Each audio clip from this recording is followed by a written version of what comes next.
Write down, write down.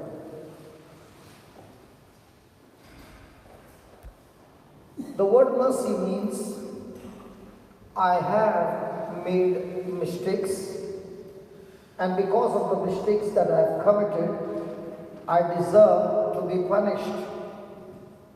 But when I call out for mercy, God, instead of punishing me, He lets me go. Now my question to you is, if I've done something wrong to you, and I've really tortured you, and the case has gone into the court, and the judge lets me go free, will you be happy? Will you call that judge a just judge who let me go free? I'm asking you. So how can God let us go free?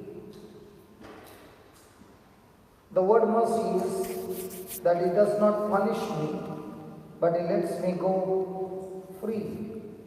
How does He do that? Let me give you an example so that you understand.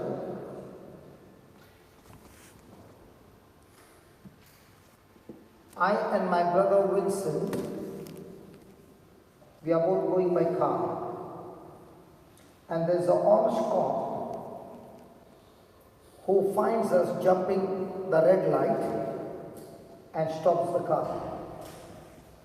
I'm the one who's driving, and the cop says, you jump the red light and therefore you have to pay a fine of 400 pounds, and if you don't pay, you will be put behind bars for 1 year. I do not have 400 pounds. This honest cop says, you are arrested and I'm going to put you behind bars. But this brother who is sitting next to me, he opens his wallet and pays the cop 400 pounds. Now, has the penalty been paid in full? Yes. Now, will this cop give a receipt or put the 400 pounds in the pocket? So, will you give the receipt to him or to me? Because I have broken the law. So, she will give the receipt to me. But did I pay or did he pay on my behalf? Now, this crime that took place has been video recorded, and there is another cop who is also honest, who is standing at the next signal post, and he gets alert that such and such vehicle number has jumped the signal. And now when my vehicle is passing by, he stops me and he says, you have broken the signal, the law, and you are arrested. So I tell him, listen, the video that you have is right, and I have broken the law, but I have a receipt that I have paid the penalty that is demanded by the law. Is that right? Now, can he arrest me again the second time for the same crime which the penalty has been paid? No. In the same way, when Jesus took a place on the cross, He paid the penalty of every sin that was due to us. That punishment He took into His own body. And let me give you just a glimpse of that punishment. When you look at Jesus on the cross, can you see His beard? Hello? Yes. But when you look at Isaiah 50, the Word of God says His beard was pulled out of His face like grass is pulled out of the earth. Let me give you some more description of the penalty. When you look at Jesus on the cross now, can you see his bones? No, but the Bible in Psalms 22 says, he was beaten up in such a way, like the bulls of Bashan, that even his bones could be counted. Now when you look at Jesus on the cross, you see only a few wounds here and there. But the Bible says in Psalms 22, verse number 14, he was beaten up in such a way that every bone was out of joint. When you go further, in Isaiah 52, he says he was beaten up in such a way that nobody could recognize that he is a human being, because his face was so much marred with the punishment and his body was completely full of blood. There was not one cell or one tissue of his body which was healthy. It was wounded. And the reason it was damaged and wounded is because through that damaged tissue and cell and organs, our bodies are healed. So when Jesus was on the cross, he did not commit the crime, but he was unjustly condemned of the crime that he had not committed, and he became a substitute for us, and he was killed instead of us. And because he committed no sin, the Heavenly Father raised him from the dead. And Jesus said, no one can take my life, but I lay it down and I take it back. So when Jesus died on the cross, he did not die because of the bleeding. He did not die because of the wounds. He died by faith, and therefore he said to his Father, into your hands I commend my spirit. He could never have died. Now, when he died by faith, he also knew that because he had committed no sin, he opened his mouth and spoke to his Father, it is finished.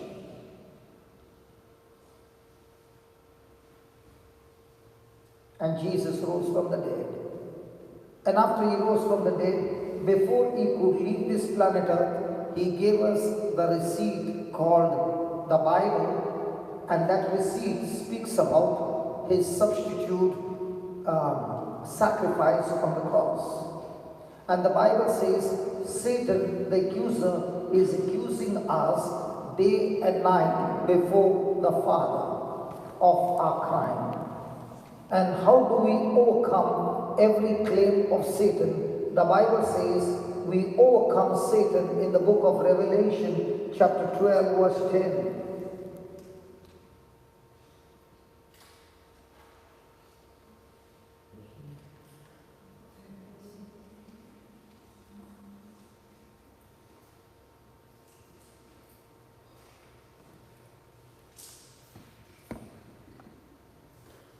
That's the last book.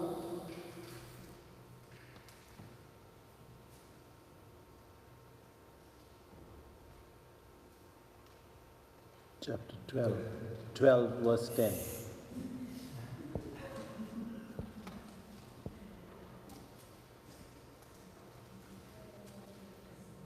Is it possible for a person to sit right in front and not be here?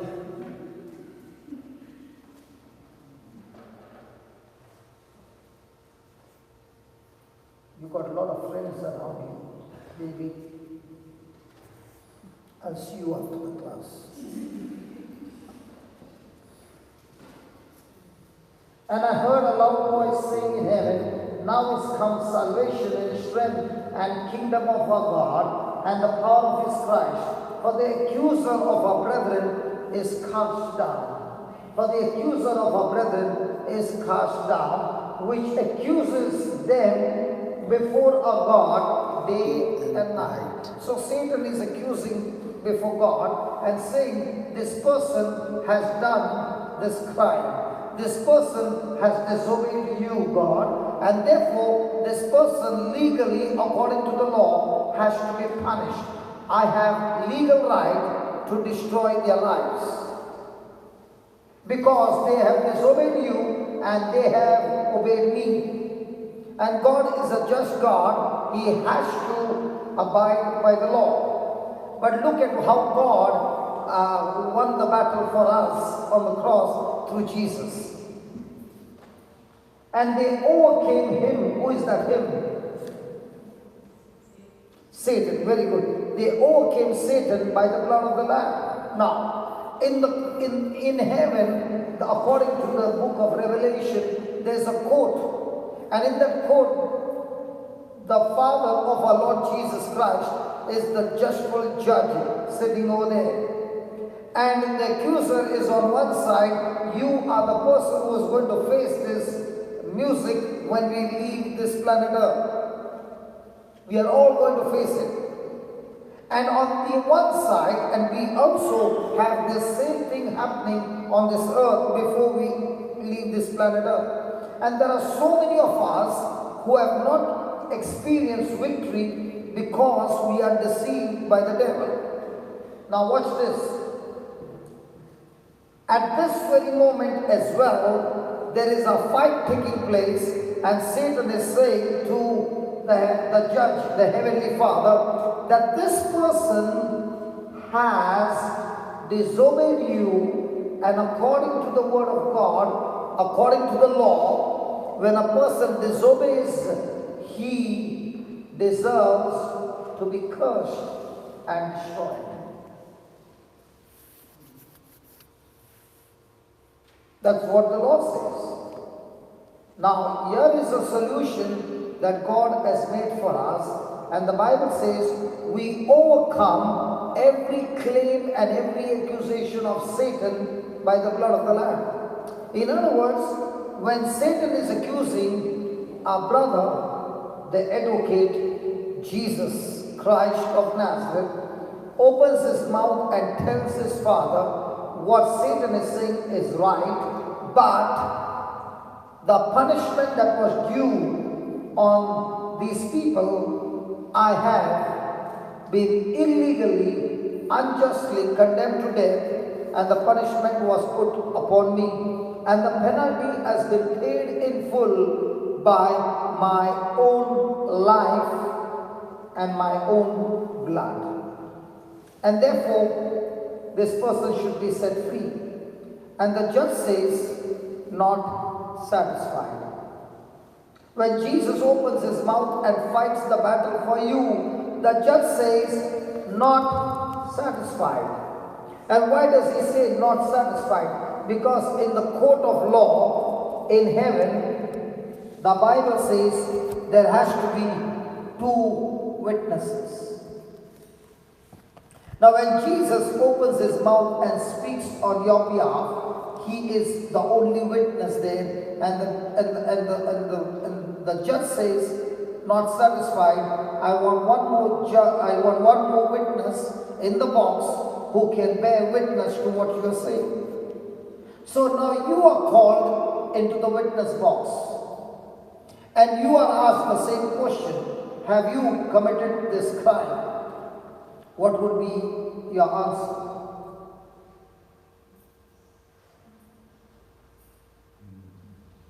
Hello, if you tell no, it's a lie. If you say yes, that's what you are. Praise God. Now you confess and acknowledge that you have committed this sin. Is that right? Now when you are in the court of law on earth, and here is my lawyer, and that is the accusing lawyer, and he's saying this person deserves rich, strong punishment, and my lawyer is arguing and trying to fight the battle for me. And the judge says, I do not want to ask the 2 lawyers, I want to ask you. So the judge asked me, did you commit this crime? And I said, yes, I have. Now will the lawyer be able to fight my case? No, the case is over. Is that right? In the same way, when you are standing and the devil is accusing you, when you acknowledge your sin, praise God, we deserve to be punished.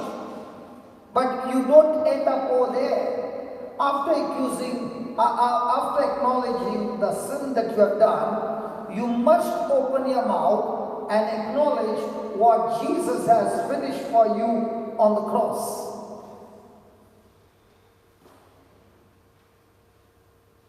Are you with me? And that's why the Bible says we overcome Satan by two witnesses. One, the blood of the Lamb. Now you will say, does the blood of Jesus speak? Yes, just the way the blood of Abel speaks to God and says, I want justice for my brother Cain killed me. So Abel's blood is screaming for justice. Jesus' blood is not screaming for justice. Jesus' blood is speaking mercy. Praise God. So you must ask a question to yourself. Let's say a person has got some XYZ sickness in his body. When he opens his mouth and speaks, does he speak bearing witness to what Jesus has done, or does he opens his mouth and speaks what he has done? I want to ask you the question again. In our everyday life, do we open our mouth and confess what we have done or what Jesus has done for us? Let's be honest. Give me an honest answer. Don't give me an oral exam answer that you get good marks. I'm talking about our real life experience. What do you speak in your everyday life? Do you bear witness to what Jesus has done? And do you open your mouth and share your testimony of what Jesus has done? Or do you open your mouth and share what you have done? And when you open your mouth and keep on sharing what you have done, the case goes against you that even though Jesus is bearing a witness to you and witness for you and telling the judge, listen, I have taken the punishment of theirs on my body and this person needs to be set free. And the judge says, no, not satisfied, I want one more witness. Now when you stand on the box, what do you witness every day? What Jesus did for you or what you did? We only confess what we have done. And that's why we fail the test and the case goes against us and we cannot get our healing. We cannot get our deliverance. We cannot get our freedom. Now, just before the break, I called somebody who was suffering for 9 years. Those 9 years, she had been suffering. Is that right? She had been in pain. Is that right? Now, you are confessing of what you are going through for 9 years. When she opened her mouth, did she confess what you were going through, or did she confess what Jesus did for you? The moment she opened her mouth and spoke what Jesus has done for her on the cross, now with the blood of Jesus on one side and her witness on the other side, did she experience victory over that sickness? Can we talk, please? Yes. Are you understanding, please? Yes. So every day in your life, when you are going under pressure or any kind of trial or any kind of test, what is it that you bear witness? What is your testimony? And if your testimony is not what Jesus did for you, you cannot receive anything from God. My blessings don't come because of my conduct. My blessing comes because I believe in the action of Jesus for me on the cross. My healing doesn't come because of me. My healing comes because of what Jesus did for me on the cross. And I declare, Lord Jesus, by your wounds I have been healed. I do not get justified because I fasted for 40 days. I get justified because of what Jesus did for me on the cross. I don't get my righteousness because of my works. I get righteousness because I believe in the sacrifice of Jesus, and I received His righteousness as a gift from God by faith. My friend, whatever you're going through, if you want to see the manifestation of God's victory in your life, you must no longer focus on yourself, but you must focus on the finished works of Jesus for you on the cross. And to understand that, we give you this small book. This book is not a prayer book. This book is a book of truths. This book is a book of your testimony in the midst of your trial, that this testimony should open out of your mouth and you will experience victory. When I was sitting there, a brother met me. We met after 2 years. And this brother was in Dubai, and he had heard one of the teachings that I shared, and he said, "Hey brother, I remember you speaking about a blacksmith." I said, "What do you remember about the blacksmith?" He said, "I remember you saying that God has created a blacksmith for me." Can you put that? Isaiah 54 verse 15. 15, 16 and 17.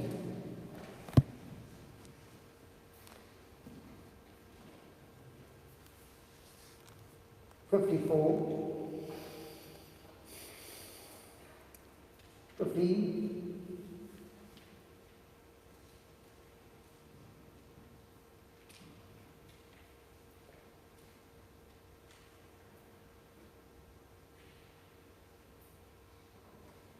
"Behold, they shall surely gather together, but not by me. Whosoever shall gather together against thee shall fall for thy name's sake. Behold, I have created the smith." What smith? A blacksmith, "that blows the coals on the fire, in the fire, and that brings forth an instrument for his work. And I have created the waster to destroy." My friend, you might be going through some situation in your life, and God is saying that for you to have your victory, God has created a blacksmith for you. Let's take an example of a precious sister who got healed. 9 years she was going through a sickness, and she did not even know that there was a blacksmith that God had created for her. And this blacksmith did not know the promises of God. How many years? When did you start studying the promises of God? How many years back? 2000, I had not met when? 5 years back. Okay, 5 years back. Now, when you were studying from the last 5 years, did you ever think that you would be a blacksmith for her, that her sickness of 9 years you could destroy? Come on. In the same way, I do not know in the midst of my trial who is my blacksmith. But I do know that even if the enemy has used his best skill to destroy me, the verse 15 says, "Even though they gather together, but not by me, says the Lord, whosoever shall gather against you shall surely fall for thy name's sake." Hallelujah. And once I am sure of the scripture, now am I worried about who is coming against me? No. Now, even though everything looks like checkmate, but has God created a blacksmith for me? So, I must ask God, "God, who is my blacksmith who has already blown the coals?"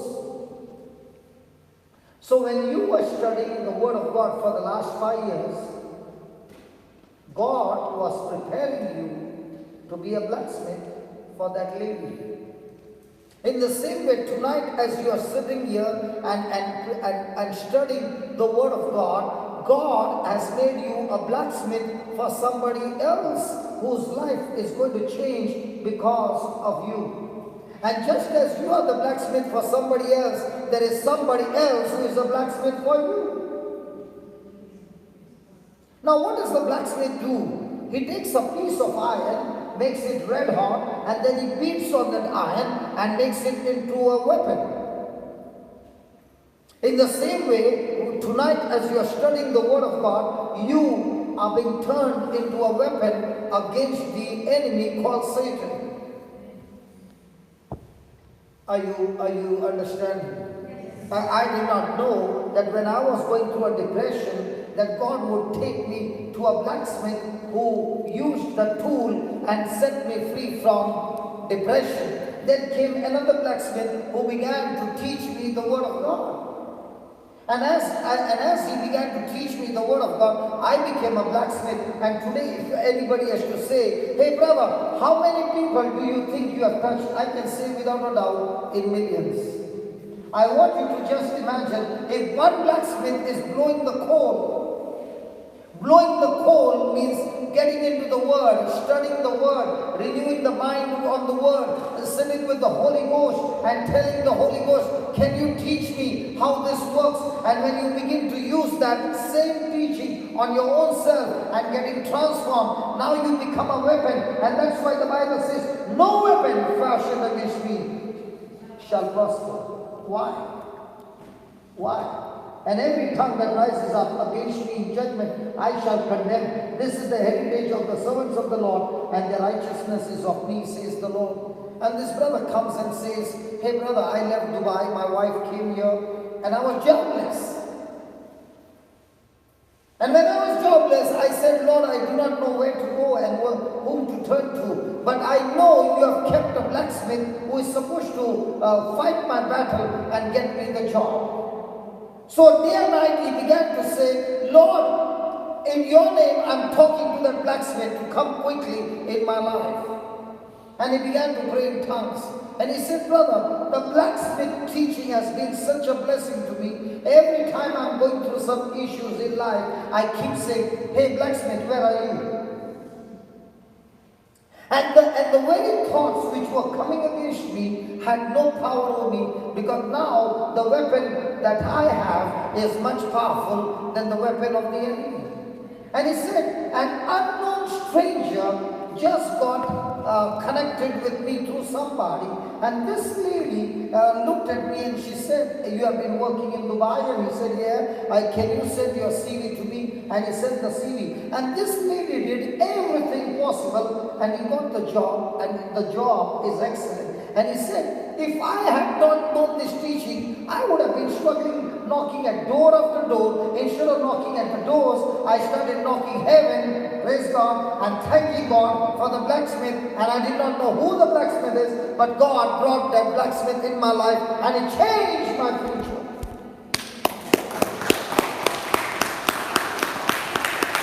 I believe that tonight, as I spoke to you about the blacksmith, I know and I know that everybody seated here have their blacksmith, and the Bible says the blacksmith is blowing the coals right now in the fire and preparing an instrument for you.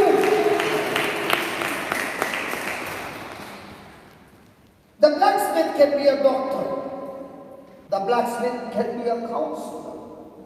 The blacksmith can be any person who can come and give you something, and that might be a wisdom, might be that a help or something by which your whole future gets changed.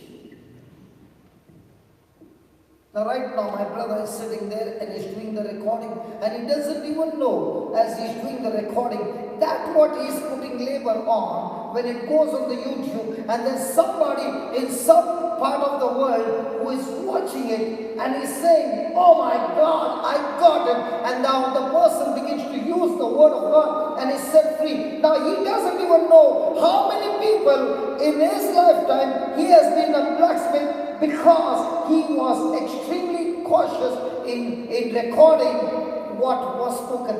She doesn't know, when she's studying the scriptures, she cannot understand the impact of that word on the screen. Because in the spiritual realm, the power is unlimited. A time will come, I will be dead and gone, he will be dead and gone, but what is recorded tonight will still be on the screen on YouTube, and there will be generations who will be listening and lives will be changing. You are a blacksmith, and when you become a blacksmith for others, God has created blacksmith for you who will take over and use and give you a weapon. That weapon will destroy every strategy of the devil. Do you understand that? So are we the overcomers? And we overcome the enemy by the blood of Jesus and by the word of our testimony. And what is the word of your testimony? What you did or what Jesus did for you? I was asking my brother, he said he's blessed. And I said, yes, but do you have the document? Let me show you the document. How do people get blessed? In the Old Testament, in Deuteronomy, the law says, when you obey the word of God, whatever the law says, you shall be blessed. And the blessings will come and overtake you. But at the same time, when you disobey the law, then the curse will come on you. But in the New Testament, how does the person get blessed? Ephesians 1:3.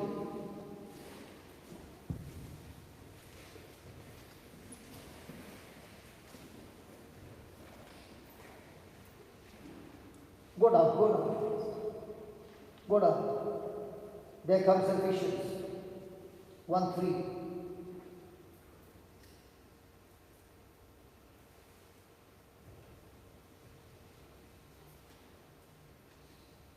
Isn't she become an expert now? Hello, hasn't she become an expert? Come on, let's all read it. Blessed be God and Father of our Lord Jesus Christ, who will bless us, who has blessed us with what? Some. With some or all. All spiritual blessings in heavenly places in Christ Jesus. So how did you get blessed? Come on, read it. How does a person get blessed?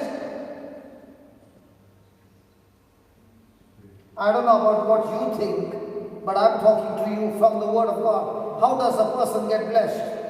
The Father of our Lord Jesus Christ has blessed us with every or all spiritual blessings in Christ Jesus. So when you receive Jesus as your Lord God and Savior, that very moment you got blessed with all spiritual blessings. Now what is the meaning of the word blessing?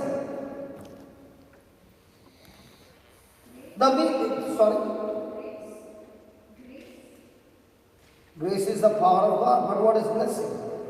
Okay, let's see what is blessing. Give me Genesis 1, verse 22. Is it good to learn the definition from the Bible than learning from the dictionary? Because in the dictionary you will get the word's meaning. But when you learn from the Bible, you get from the Creator the meaning of the word. 22. No, go to the next slide. Yeah, 22.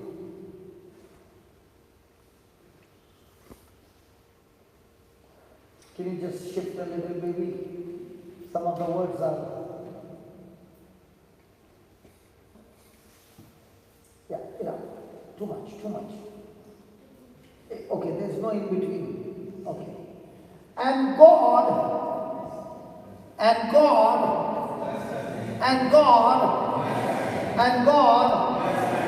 say, be fruitful and multiply. No. How can a person be fruitful?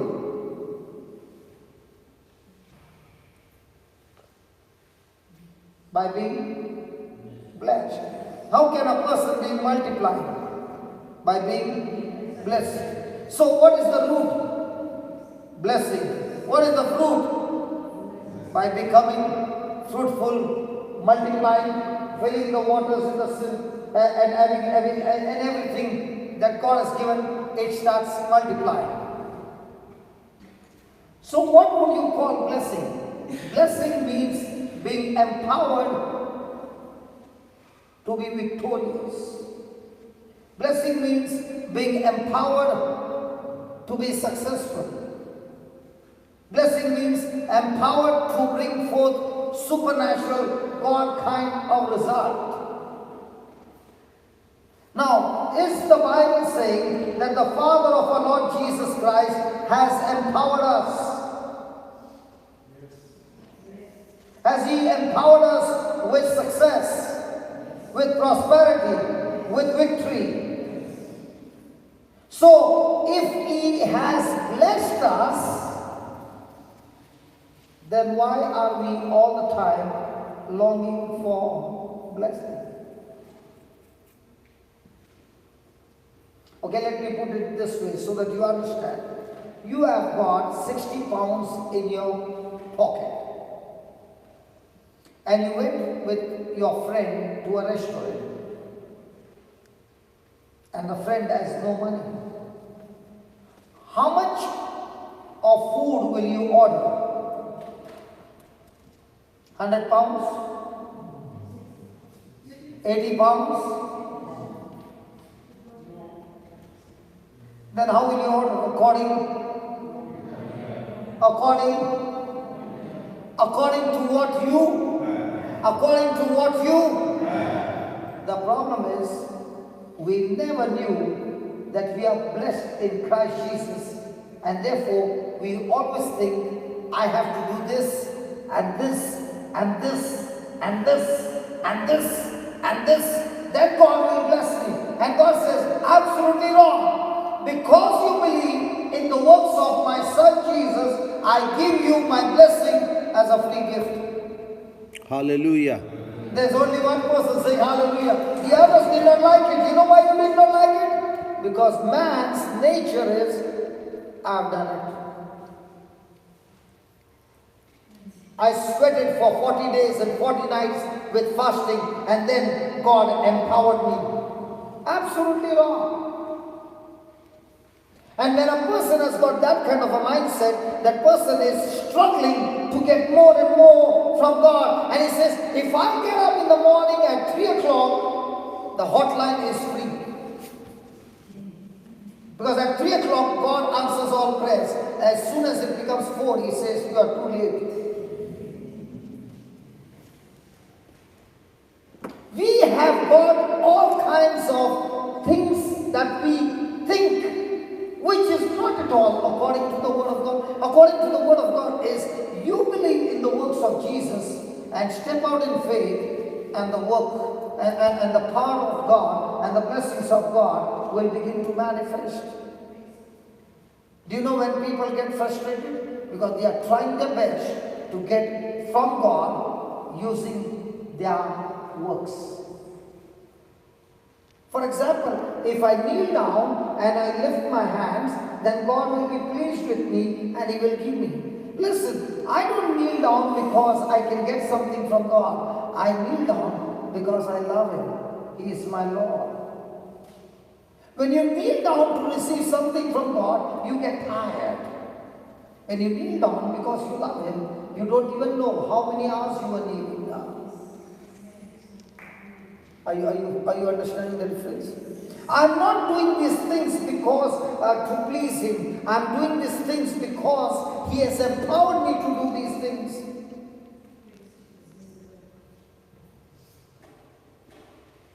The issue for us is, when the blessings have come, I want to feel the blessing. And when I feel and my hand is moving, come here brother, now I can lay hands. The anointing has come. Come. The anointing has come. But when my heart doesn't shake, oh, today the Lord has been on a holiday.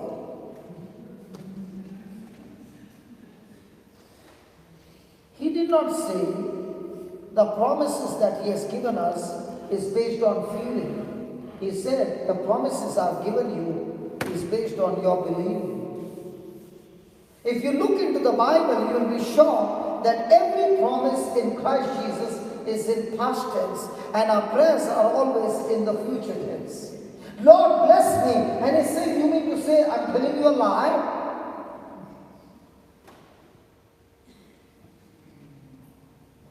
Hello? Is God saying He has blessed you? And what are you saying? So somebody is telling a lie. Either you are telling a lie or he is telling a lie. Why do you say God bless me? Because you are not blessed. That's why you are saying you are blessed me. But is the Bible saying you are blessed or not blessed? But the problem is, the blessing that he's talking about is inheritance, not works. But you never found the place. And because you never found the place, you don't know your inheritance. So now what are you trying to do? Trying to get it through your works. And God says, nothing from me can you get by your works. You can get it only by faith. What's the currency in UK? Pounds. What's the currency of heaven? Believe.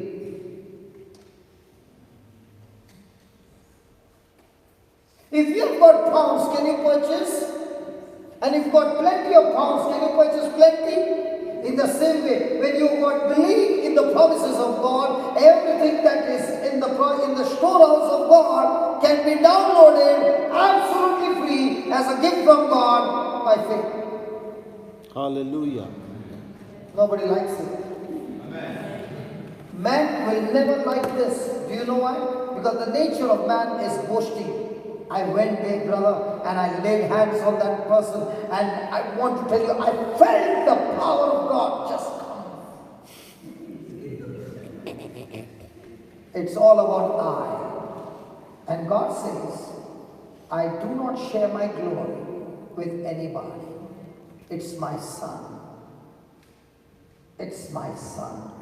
So the more and more you talk about the son, the more and more you see the power of God manifested. And the more and more you talk about yourself, the more and more you end up frustrated.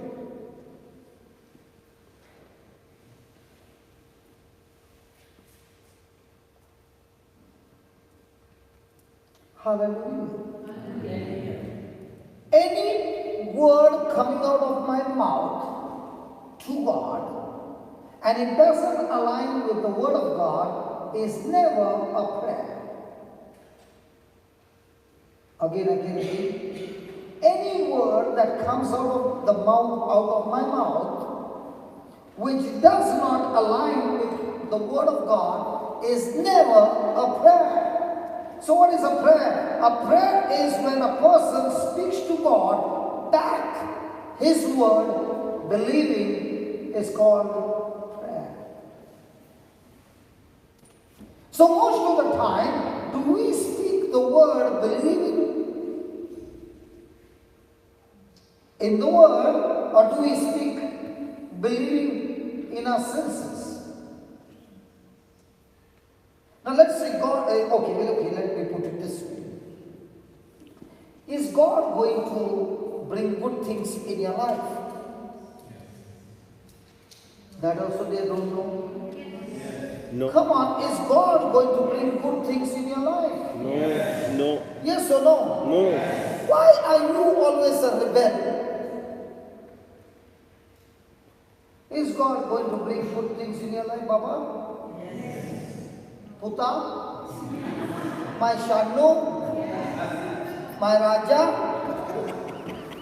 Is God going to bring good things in your life? Yes. Maybe just put it. Put it on. Matthew 12:35. She said, what do I put it on? No, you went too early. Yeah, there, Matthew 12:35. Just read it here. Thak.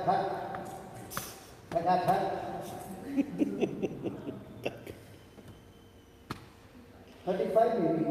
No, you are, she's smart. Hasn't she become an expert? Yes. And when you are under a strict teacher, you become an expert quite fast.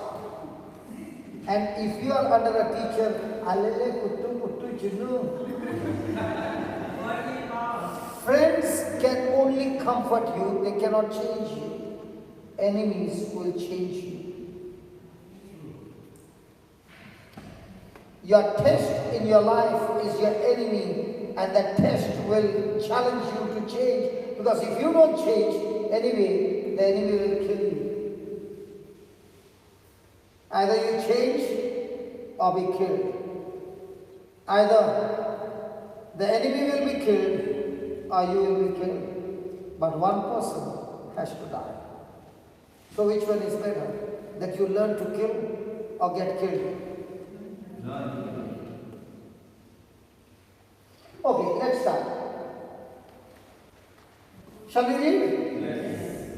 Everybody's eyes fixed on 35? Okay, let's read it. A good God. Can you just make it big? Because see, they're straining the eyes. Yeah, can you make it a little more big? Yeah, a little more big. Oh. Is it now clear? Yes. You see? A good God. A good God. God. Did you change your place from behind to front? That's because of you. Can you see what you are doing can affect so many people? So will you perform good or 50-50? Good. So the next time the fonts will be big. Is it taking a lot of sweating? Not at all. But are they sweating? So your action can make them sweat or keep them at peace. Isn't it happening in our everyday life? Because in her mind, I put it on the screen.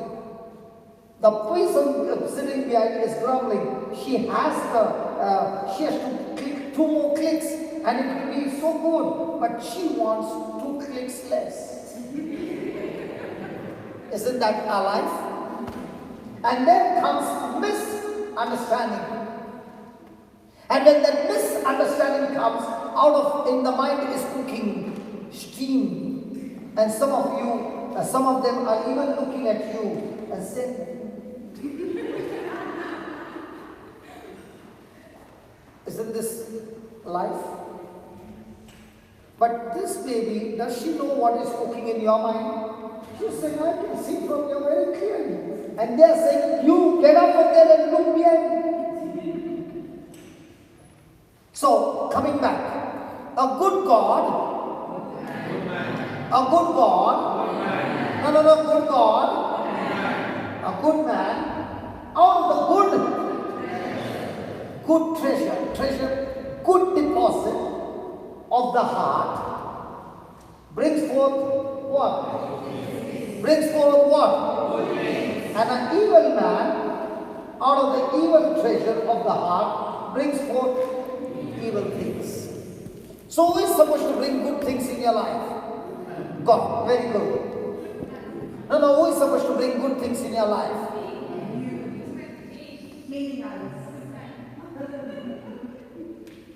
How dare you say you? Who is supposed to bring good things in your life? So when you go around telling everybody, lay your hands on me and bless me. 1. 2. You don't go around anywhere telling bless me, but you feed your heart with good treasure. Let me give you an example. Jack and Jill went up the hill. Then,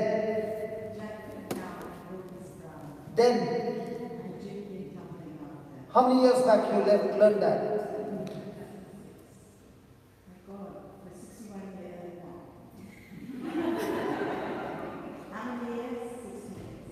60 years back, you have treasured it in your heart. Okay, 60 years or 70 years, whatever, or 80 years, but you have treasured it in your heart. How come you remember this and you don't remember the word of God?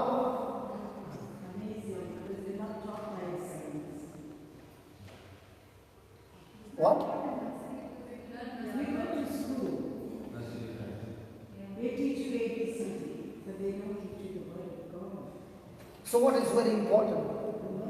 Now that you did not learn, she also did not learn. Did you learn about this?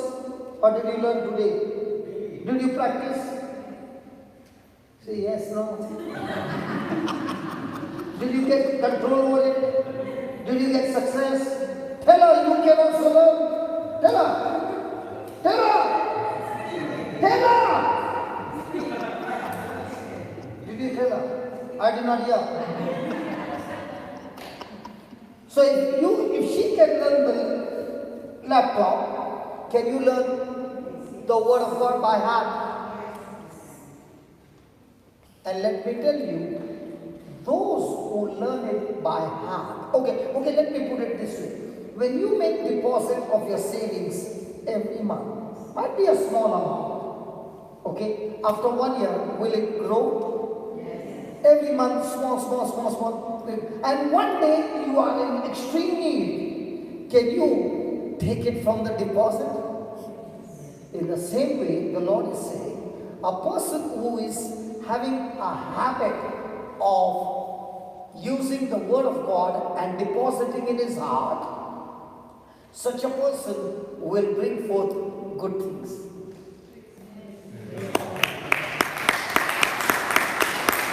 You know why they're clapping? You know why they're clapping? I don't understand.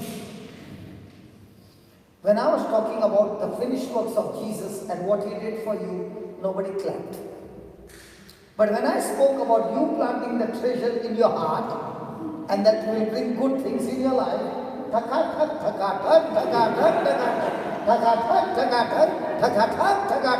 the finished works of Jesus, no clapping. But your works, clapping. That is human nature. Which should have been more clapping? The finished works. And when did we clap?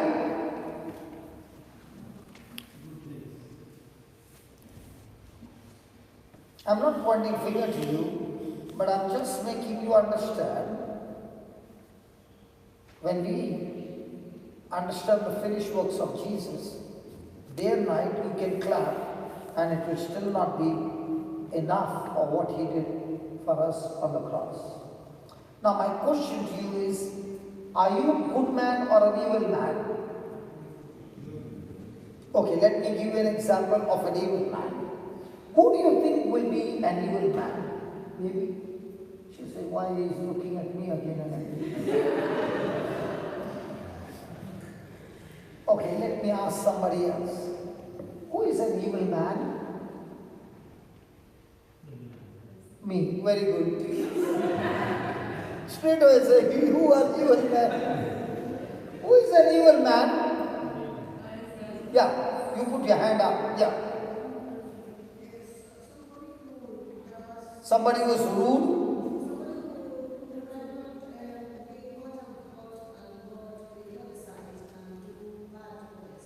What did she say? Huh? Somebody who does bad to others. Okay, let's see who is an evil man. Can we go to Numbers chapter 13? I don't know the number which it is, but we'll go. 13, and I think go to 30th verse. Hey, numbers, ayo, go.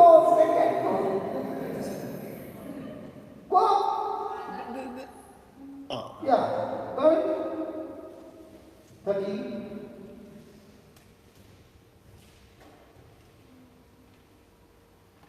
Go after 26. No, after 26. Go further. No, not there. Go further. Go further.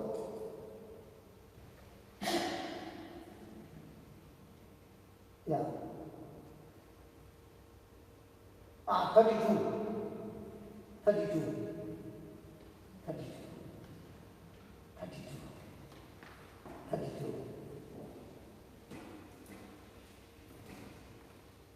Okay. And they brought up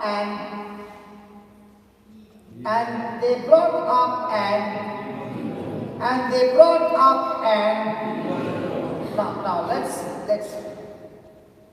Were the 12 leaders gone to spy the land? Hello?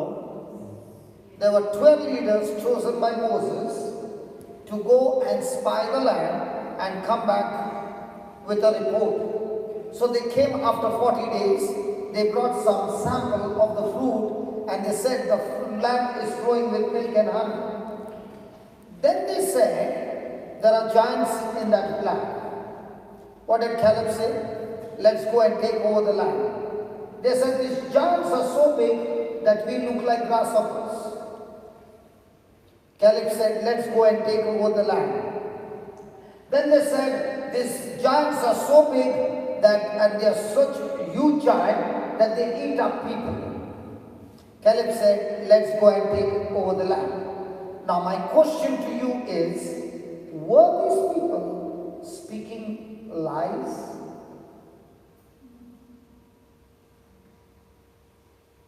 Question. Was the land flowing with milk and honey? Yes. Were the giants over there? Were they strong? In comparison, did they look like grasshoppers? Were they eating people? Yes, they were eating men and women and children, these giants. Now my question to you is, if you speak what you see, is it called an evil report?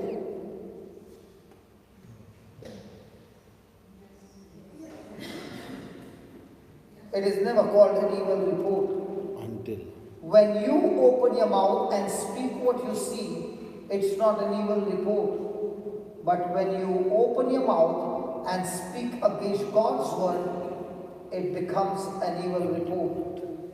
As long as they spoke all these things, it was not an evil report. But the moment they spoke all these things and came to a conclusion, because of these things, now we cannot take over the land. When God said, I've given you this land, it became an evil report. So speaking against God's word is an evil report. Now let me give you an example. A person goes around telling everybody, pray for me, I'm suffering from arthritis. Good report, evil report. Evil. That person has got arthritis and that person is saying, please pray for me that I get healed of arthritis. Good report or bad report? Bad. There's nothing called neither. There's no in between. Either this side or that side. Why is it an evil report? What against? The Bible says by the stripes of Jesus you were healed, and you are opening your mouth and saying, I'm suffering from arthritis. So most of the time we as Christians carry good report or evil report. And because they spoke the evil report, where were they for the next 40 years? In the wilderness. And those who spoke the evil report, did they stay for 40 years or they died in the wilderness? Now what's the land theirs? Is the promise of God yours? Is the healing yours? But are you going to experience the healing? No. Because of your evil report, you will be going around with that pain everywhere, attending every retreat in town and telling every preacher to lay hands and still having the bad report out of your mouth and still grumbling and still murmuring and still...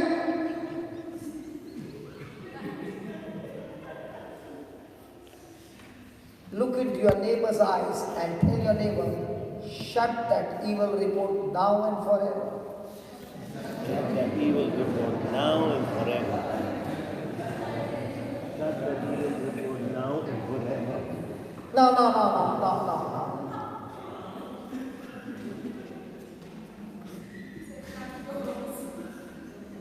What?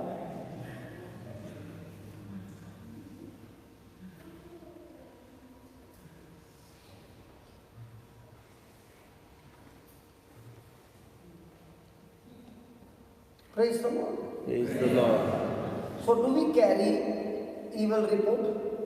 Yes.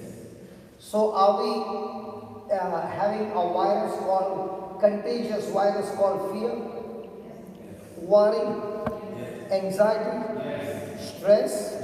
At that time, what report are you having? And as long as you are having evil report, will you be complaining, grumbling, murmuring? Will you get snake bite?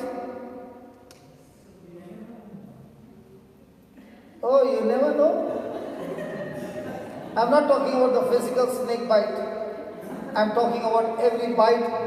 Hip is paining, back is paining, spine is paining, leg is paining, head is paining. Who is kissing you? What do you mean by true? All these things that I spoke was not true? But why are you saying this is very true about the snake bite? Isn't that wonderful that God is opening our eyes? Come on. So from now on, are you supposed to speak the facts or the truths? And what is the fact? What you see that contradicts to God's word are facts. And what is, when you align your words and your thinking with the word of God, it becomes the truth. What do you do with children who talk in the class? Put them standing on the bench?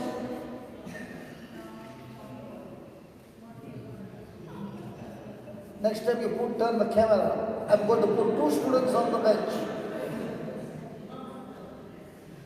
Talking. And if they talk the truth, it's good. But if they talk something else, the testimony goes wrong. Hallelujah. Thank you, Jesus. Thank you, Jesus. So shall we begin now the class?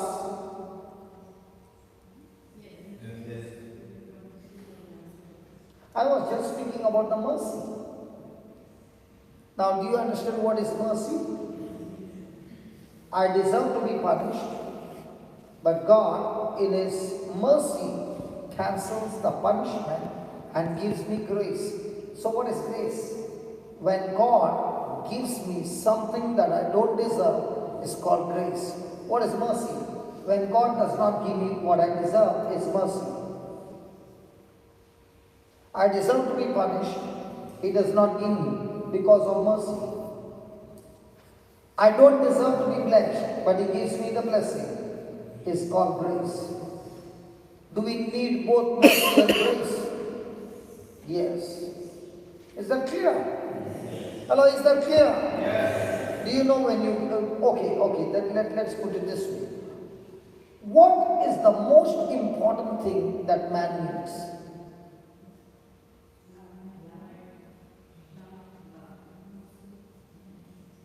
The most important thing man needs Mercy. is forgiveness from God. Because if I have all the blessings, I have everything, but my sins are not forgiven, what will that do? That will take me to hell. So what should be the top priority in my prayer? Blessing, very good. Blessing of forgiveness. And what do you think Jesus prayed on the cross? Because He understands that the most important thing that man needs is not blessing. He needs first the forgiveness. And the moment he receives the forgiveness, the mercy of God, now God is willing to pour His grace upon us.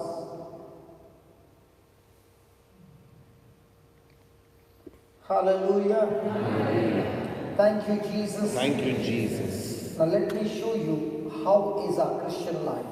Now those who have heard this teaching before, please don't get involved in this teaching.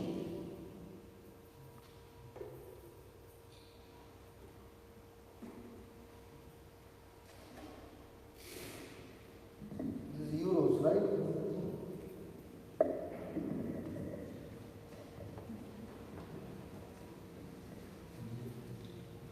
This is pounds, right?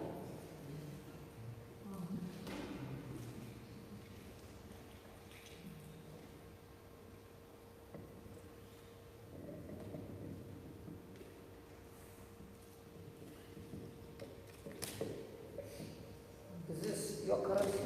Yes. Okay. Is this real? Yes. Okay.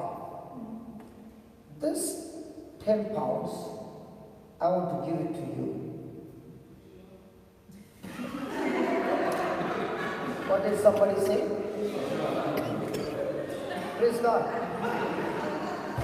I'm going to deal with that person after I finish my teaching.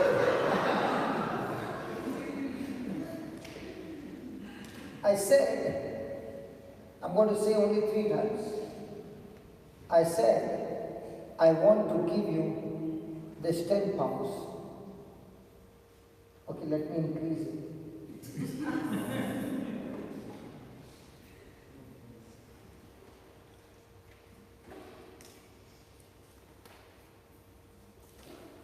Okay, I increase it. I want to give you this 20 pounds.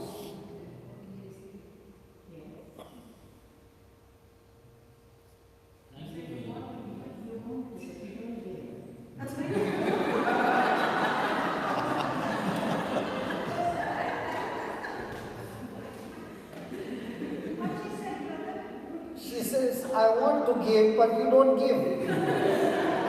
Okay, now listen. My brother Casimiro, I'm saying to you, I want to give you this 20 pounds. Okay. I'm saying to you, my brother,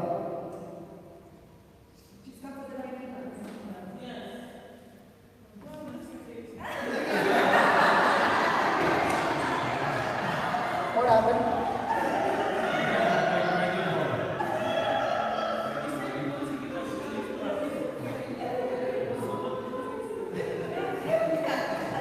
Okay, last and final talk.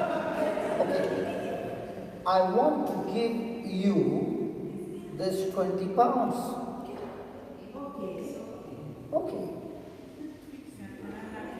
Okay, last one. Brother Vincent, I want to give you this 20 pounds. What did you do?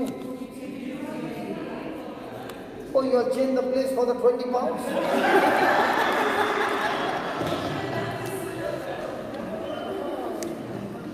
Now. All this time I was saying, I want to give you this 20 pounds. Okay? I told my brother Casimiro, I want to give you this 20 pounds. And I told my brother Vincent, I want to give you 20 pounds. Who was quick? He is not only quick, he folded it, put it in his pocket, and he's scratching his head as if nothing happened. Now, I'm sorry. Now, you heard the teaching. I want to give this 5 pounds to you. Good. Praise God. That's yours. Now, is the promise given to everybody? Yes. Was the sentence given to everybody? Yes. Now, did you get up? Because this is very heavy.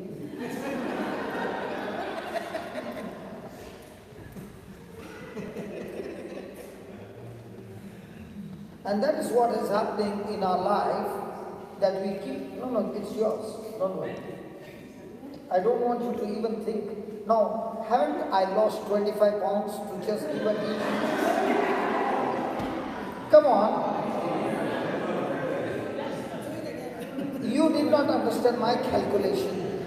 My calculation is, I just downloaded 2,500 pounds in my account.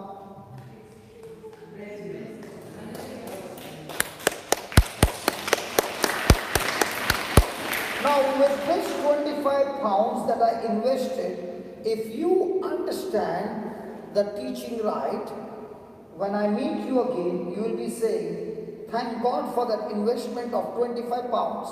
I now learned that when I take the promise of God, I don't say, give me Lord, I move into action and go and do it because He said it is so. You know, one day somebody sent me a beautiful forward message. And the message said that once Napoleon was shot, he wanted to visit the military. And he came there and he went to the place where the horses were kept. And he tried to get onto one horse, and that horse would not allow him. A soldier of a low rank saw what happened, and he came running, and he took the horse under control and kept holding the horse till Napoleon got on the back. And once he got on the back, Napoleon looked at the soldier and said, "Well done, officer."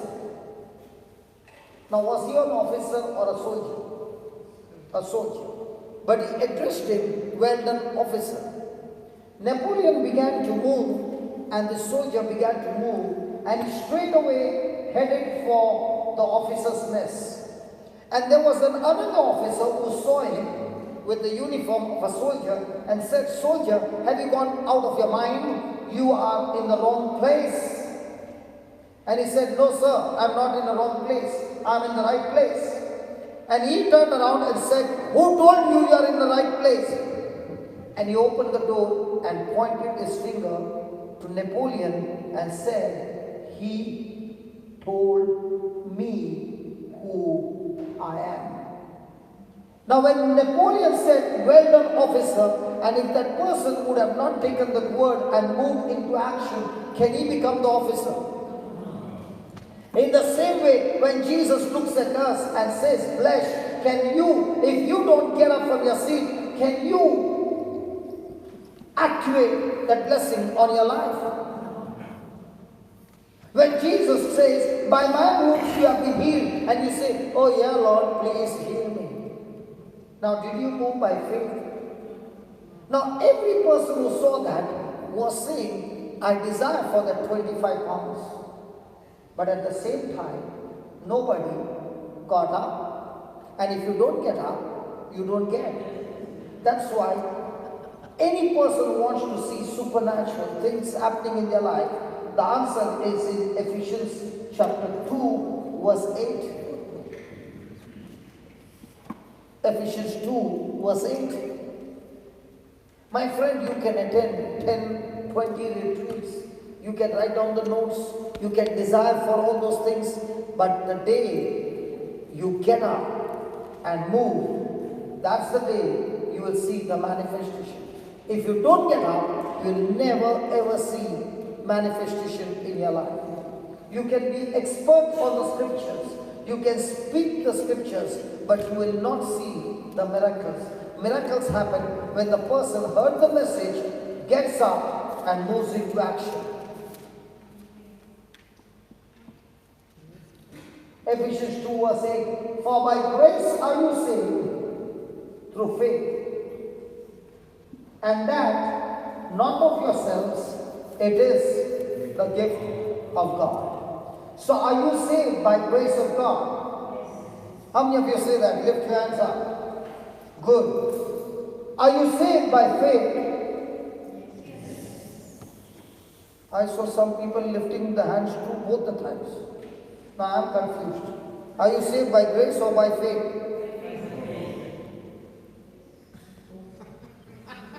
Who said both? I heard somebody say both. What did you say? You said, "Oh, not both."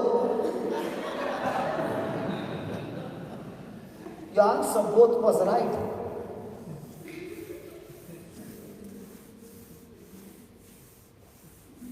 If a person says, "I'm saved by grace alone," then all those people who did not get saved, God is responsible about them. And the one who says, "I'm saved by faith alone," he is boasting that my salvation came from me and Jesus has nothing to do with it.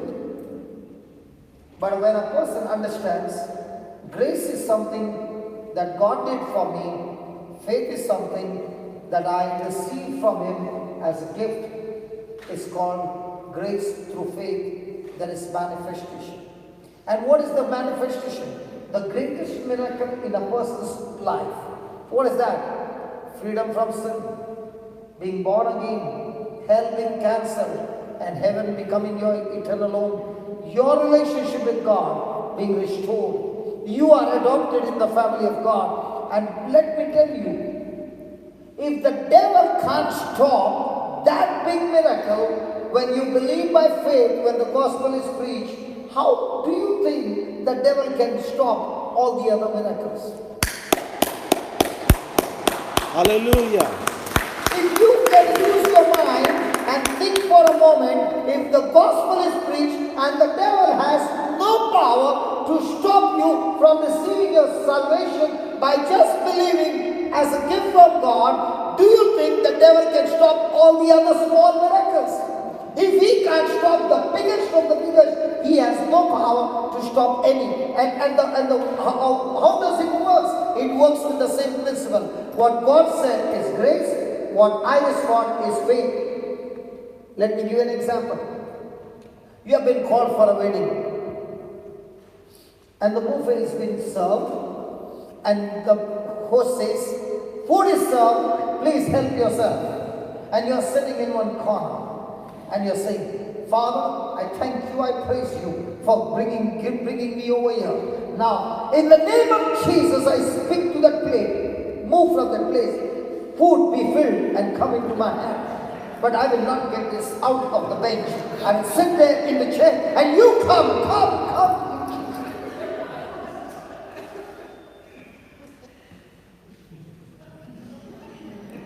And your eyes are closed, and you're waiting for the plate. Hallelujah, hallelujah.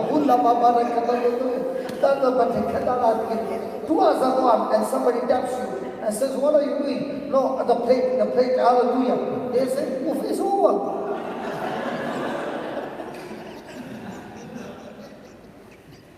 And you say, "Hallelujah."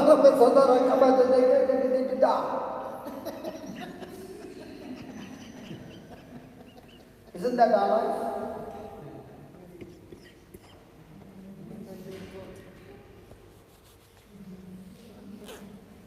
Are we supposed to go into action? You know what's happening in the church? Too many prayers, nobody moving in action. And the devil is saying, "Let them keep on praying, no problem."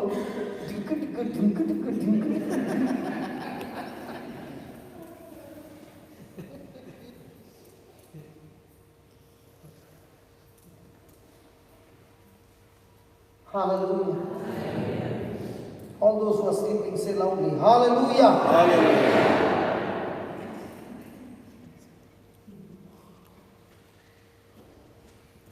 Was that recorded?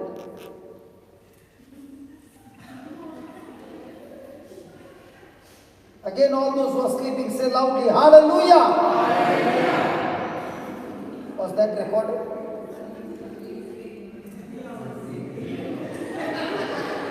Till now they did not understand. You know, for a charismatic person, when you say hallelujah, he will always repeat hallelujah. He doesn't have to think what is in the front, what is behind. Hallelujah came, I am supposed to say hallelujah. Even if a person is sleeping little, you say hallelujah, hallelujah. One day I want to go and try. If there is a funeral of a charismatic, I want to go and slowly whisper in his ears, hallelujah. He'll open his eyes, hallelujah, I can go back.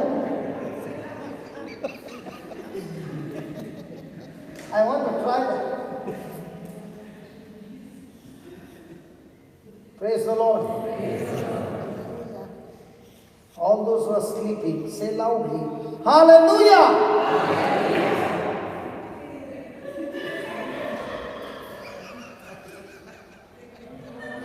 Now they did not get it. Okay, last time. Lord, please help me. Please, Lord. Holy Spirit, open their mind to understand the truth. All those who are sleeping, say loudly, hallelujah.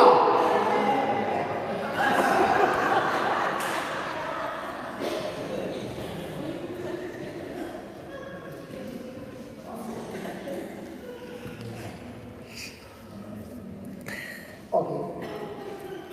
Last time. This time I'm going to get everybody. Praise God. 100 of 100. All those who are awake, say loudly, hallelujah! Good, good. Praise the Lord. So how does a person experience manifestation? Grace. I said to you, I want to give you this 20 pounds. Faith. You heard the message, got up and came, but what are you saying sitting there? You gave the promise, but you're not giving. The same thing we are saying to God. You gave the promise, but it's not happening. And what is God saying? Sweetheart, will you get up and do what I say to you? Imagine, I'm not joking here, imagine a mother can see the baby in fever and the mama is crying, but she's not going to lay hands and get angry with the devil who has afflicted that child with fever. Does she have that power? Yes. Does she have that authority? Yes. Will the devil have to back off? Yes. But is she using it? Because she believes, let me give my child all the chocolates that the doctor has given.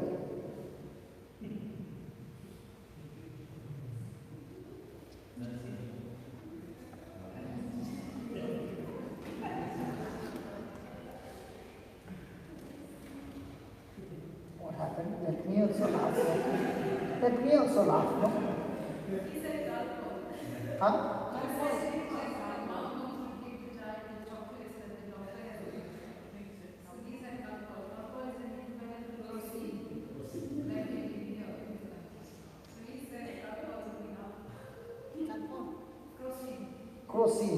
Crocin, metacin, penacin, anacin, medicine.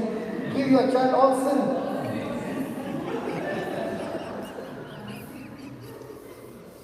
All that is covered, ending is sin.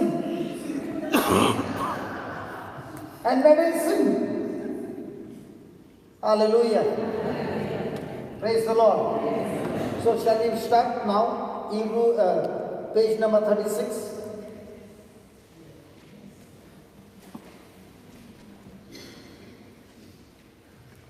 Hebrews, what was it, 13?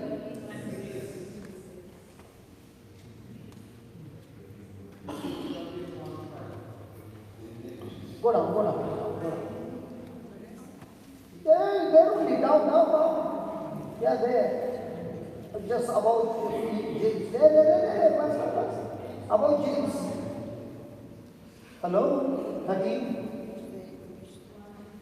Yeah, 1 to 6.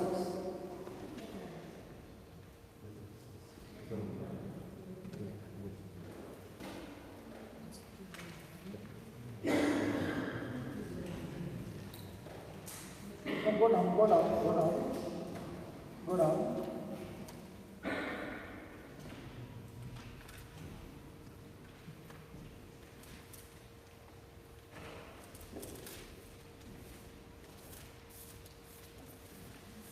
Go down. I want the word sacrifice of praise. Keep going.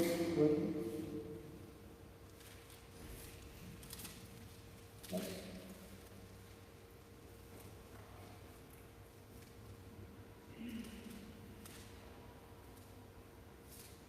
Yeah. 15, sorry. Not 1 to 5, 15. By him, therefore, let us offer the sacrifice of praise to whom? To God, continually, that is the fruit of our lips, giving thanks to his name. Now, did he say give praise or sacrifice of praise? Sacrifice. So what is the meaning of the word sacrifice? Is God saying give sacrifice of praise? Is God saying open your mouth and give God praise even when everything looks to be going against you, things is extremely bad against you? Is he saying offer praise? Is that word offer? What's the meaning of the word offer? Offer is not by force, but it is your own free will, your own choice. Now did he say sacrifice of praise or only praise? So what is the meaning of the word sacrifice? To put yourself out of the picture and let others or other things to take over. To put yourself out of the picture Yes. is sacrifice. Yes, it's just not to expect anything, just give it. Even as much. Not expecting anything, just giving is sacrifice. Yeah. Well, yes. The words, so is it going to be painful or no pain? It's painful. So sacrifice will always be painful. And the pressure is so much that you just don't want to do it. But because of love, you are willing to do it, even though it's painful, even though it's uncomfortable. And that action is called as sacrifice. And the Bible says praise is a sacrifice of praise. Now, when Paul and Silas were in the prison for being unjustly beaten up and thrown into the prison where they would be sentenced to death, in the midst of a situation like this, do you feel like praising God? No. But what is God saying? Offer to God sacrifice of praise sometime or continually. And what happens? That is the fruit of your lips, giving. So are we supposed to give thanks to God for every situation? Hello, listen to me again. Are we supposed to give God thanks for every situation? Yes. No. Not for every situation, but in every situation. Yes. You can't give thanks to God for cancer. But you can surely give thanks to God in the midst of cancer and say, Lord, even though this cancer is threatening me, I'm still going to praise you. I'm still going to thank you because you are bigger than cancer. And when I magnify you, Lord, and when I'm focused on you, Lord, and my mind is renewed on your word, O Lord, I am in your presence. And the Bible says, in your presence, cancer shall melt like wax. So let's go to that page number 36. What is sacrifice? A sacrifice is when there is pressure to do something when we don't feel like doing it, when it's uncomfortable. So in our relationship with our close loved ones, who hurts you the most? You have every right not to speak this sentence. And if your loved ones are not around, please open your mouth and answer. If you are with your spouse, please don't open your mouth and answer. Who hurts you the most? Who hurts you the most? The spouse. Is he there? It's come on the camera. This camera can take you. That's why I said, okay, who hurts you the most? The one whom you love the most. Now, when you are hurt, is the Bible saying there should be continually sacrifice of praise? Now, why do you need to offer sacrifice of praise?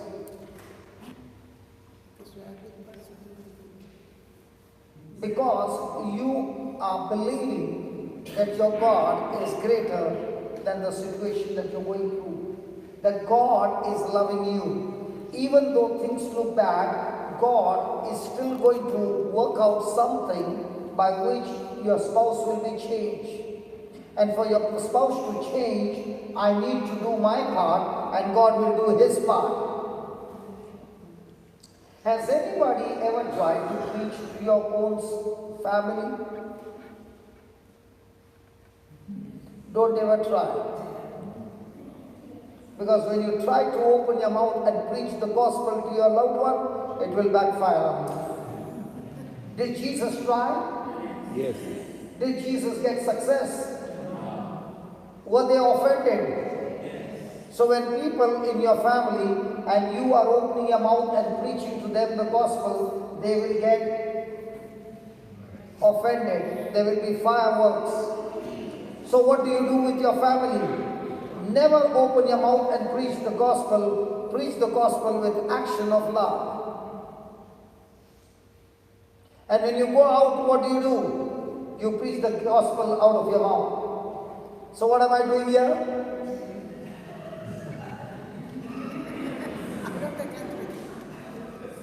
Hallelujah. I'm not joking. That's the truth. Because when your loved one hurts you, at that time, the first reaction is, I want to also give a piece of my mind.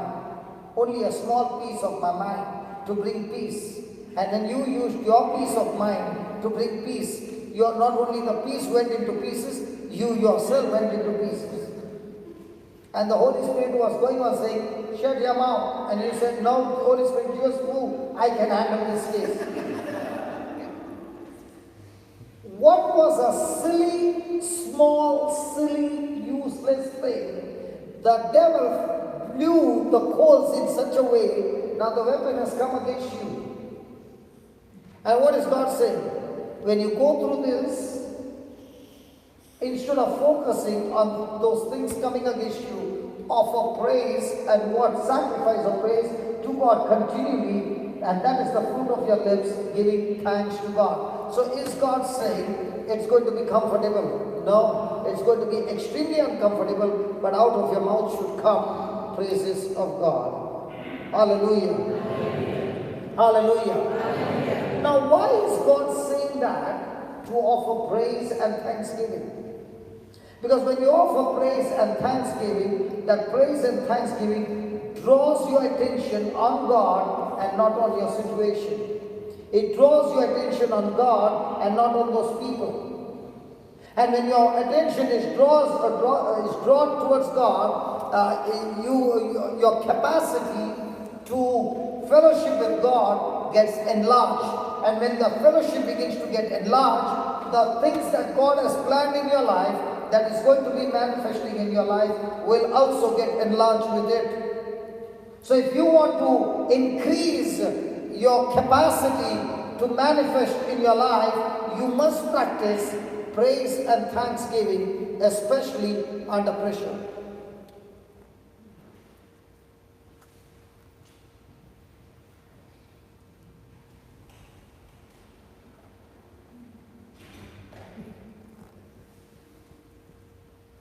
Praise God.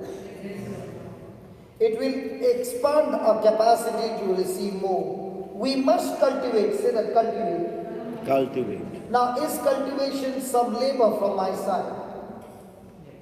Does cultivation happen automatically, or I have to practice?